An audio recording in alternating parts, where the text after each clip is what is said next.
Les amis, bienvenue sur cette nouvelle vidéo, j'espère que vous allez extrêmement bien. Content de vous retrouver ce soir, content que la semaine soit terminée, même si pour moi c'est pas vraiment la fin de semaine parce que je suis encore sur pas mal de projets qui arrivent dans les prochains jours, mais aujourd'hui je voulais parler avec vous d'un thème, d'un sujet important je pense. Il s'agit de l'obsession. Je vais aborder l'obsession d'une manière visuelle, de telle manière à vous exprimer ce que c'est mon opinion vis-à-vis de l'obsession, si c'est bien, si c'est pas bien, est-ce que il faut en tirer profit ou pas? Et en fait, je vais vous parler librement de ce que pour moi amène l'obsession. Je vous parle d'obsession parce qu'en ce moment, je suis obsédé par une seule chose et je l'ai devant les yeux. On est en ce moment, moi et mon cerveau, obsédés uniquement par ce MacBook. Il est à 799 euros. Pour l'instant, je suis à 329 euros de cash collecté pour pouvoir l'acheter. Et l'obsession est là. Je vous parle d'obsession parce que, en fait, j'ai un objectif. Et cet objectif est devenu ma première obsession. Je fais un parallèle avec le sport très rapide, mais ma perte de poids a été mon obsession numéro 1 pendant 2 mois non-stop, matin, midi et soir. Je donnais tout mon possible, tout mon maximum pour pouvoir avoir le bon physique que je voulais.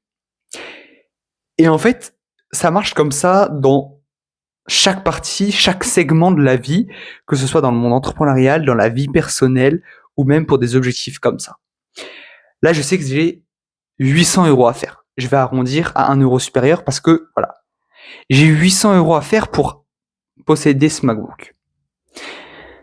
Et l'obsession que ça dégage, c'est le fait de je veux cet ordinateur. Je veux ce luxe je veux me permettre ce luxe. Je veux cet ordinateur. Je veux cet ordinateur matin, midi et soir, en allant dormir, en allant sur les réseaux sociaux. Je regarde des trucs par rapport au MacBook.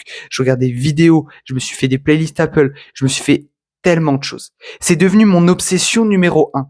Et du coup, de cette obsession numéro 1, en découlent plusieurs sentiments et plusieurs actions. Demain, je vais aller nettoyer des vides, je vais aller essayer de trouver des clients, de démarcher des personnes pour pouvoir leur rendre un service et générer de l'argent. J'aurais pu très bien me dire, je me pose une journée tranquille, on est samedi, day off, voilà. Et en fait, de cette obsession en découle quelque chose de positif, le passage à l'action. Et tant que tu n'as pas une obsession dans la vie, tu ne pourras pas passer à l'action. L'obsession, moi je l'ai sur le MacBook, mais tu peux l'avoir par exemple sur un défi sportif. Par exemple, tu prépares un Aerox, tu veux faire une perte de poids. Tu peux l'avoir dans le monde de l'entrepreneuriat. Imaginons que tu veux essayer de te fixer le palier de 10 000 euros par mois. Eh bien, c'est une obsession. Et si tu deviens vraiment, mais quand je te dis vraiment obsédé par ton objectif, t'es obligé de le réaliser. Parce que tant que tu l'auras pas réalisé, tu auras la frustration.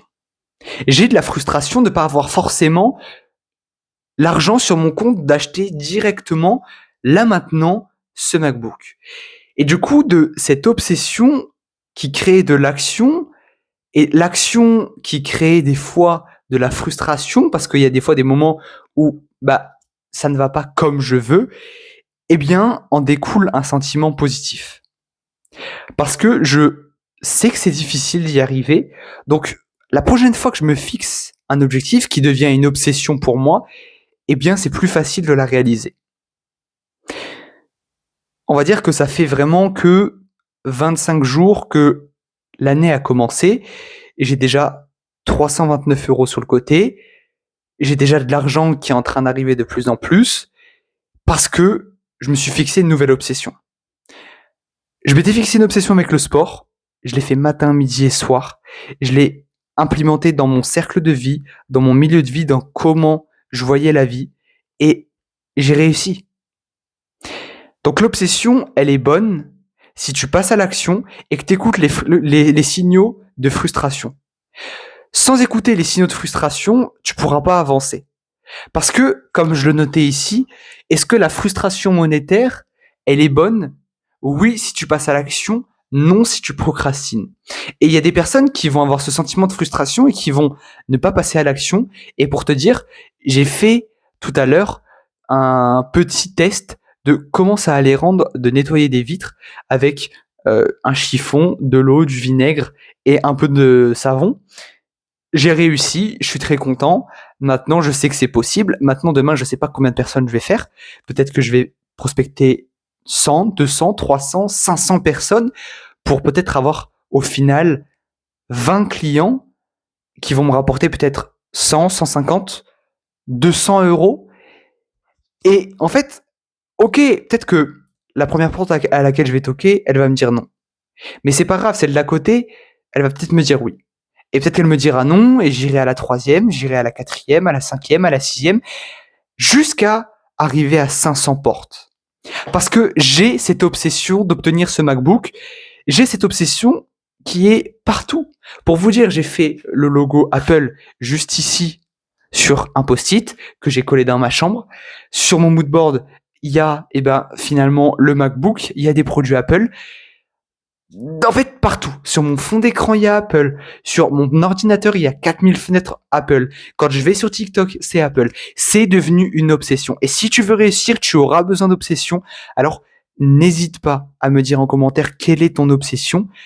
Je te dis à demain, c'était Raphaël. Ciao.